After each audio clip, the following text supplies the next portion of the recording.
एक मुसलमान विधायक ममता बनर्जी ने अपनी टीएमसी पार्टी से निकाल दिया तो हुमायूं कबीर ने कहा कि अगली बार सीएम नहीं बन पाएंगी ममता। आइए जानते हैं किस वजह से निकाला। विधायक कबीर ने पहले ऐलान किया था कि हम 6 दिसंबर को मुर्शिदाबाद जिले के बेलदांगा में 6 दिसंबर को बाबरी मस्जिद की नींव रखेंगे। इससे पहले उन्होंने कहा था कि इसे पूरा होने में 3 साल का समय लगेगा। उस कार्यक्रम में कई मुस्लिम नेता शामिल होंगे।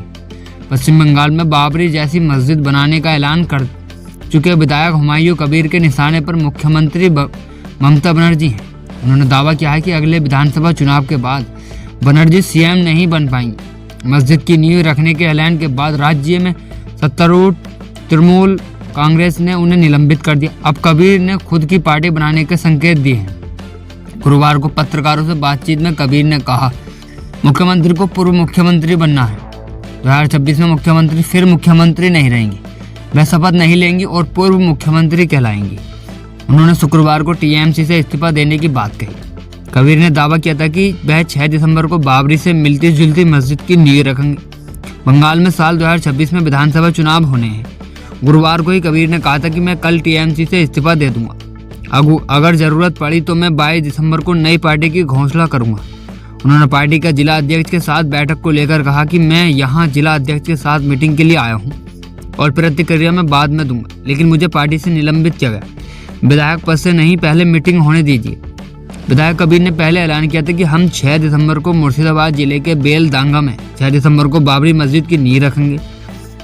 इससे पहले उन्होंने कहा था कि इसे पूरा करने में 3 साल का समय लगेगा। उस कार्यक्रम में कई मुस्लिम नेता भी शामिल होंगे। निलंबन की खबर तब सामने आई जब कबीर बहरामपुर में मुख्यमंत्री की SIR विरोधी रैली के आयोजन स्थल पर बैठे थे, जहां तृणमूल ने उन्हें पहले आमंत्रित किया था। कबीर ने इसे जानबूझकर किया गया अपमान बताया और कहा कि उनके खिलाफ साजिश रची गई है। उन्होंने कहा, मुझे कोई पत्र नहीं मिला, लेकिन मैं शुक्रवार या सोमवार को विधानसभा सदस्य से इस्तीफा दे दूंगा। कबीर ने कहा कि उनका नया संगठन अगले साल होने वाले विधानसभा चुनाव में कुल 294 से 135 सीट पर उम्मीदवार उतरेगा। सत्तारूढ़ पार्टी में लौटने से पहले भी कांग्रेस, कभी तृणमूल और कभी भाजपा में रहे कबीर ने कहा कि बेलडांगा में 6 दिसंबर का शिलान्यास कार्यक्रम रद्द नहीं किया जाएगा। उन्होंने चेतावनी के लहजे में कहा कि शिलान्यास कार्यक्रम में लाखों लोग शामिल होंगे। अगर प्रशासन हमें रोकने की कोशिश करेगा तो NH 12 जाम किया जा सकता है। उन्होंने कहा कि उन्हें चुप कराने के लिए उनकी हत्या भी की जा सकती है। कबीर ने कहा कि अगर उन्हें रोका गया तो वह धरने पर बैठेंगे और गिरफ्तारी देंगे। उन्होंने कहा कि उन्हें न्यायपालिका पर पूरा भरोसा। अधिकारियों ने कहा कि कार्यक्रम के लिए कोई अनुमति नहीं दी गई है। NDTV की रिपोर्ट में सूत्रों के हवाले से बताया गया कि विधायक कबीर के फैसले से सीएम बनर्जी नाराज। साथ ही उन्होंने बताया कि सीएम और उनकी पार्टी इस फैसले के साथ नहीं है और यह संदेश विधायक को पहुंचा दिया गया। एक दिन पहले भी टीएमसी सांसद कल्याण बनर्जी ने भी इस फैसले से दूरी बनाते हुए नजर आए थे। अब आगे क्या होता है, क्या अगली बार ममता बनर्जी सीएम बनती हैं नहीं बनती हैं, इसका पता तो 2026 के इलेक्शनों के बाद ही पता चलेगा।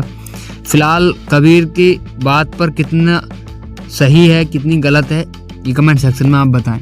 धन्यवाद।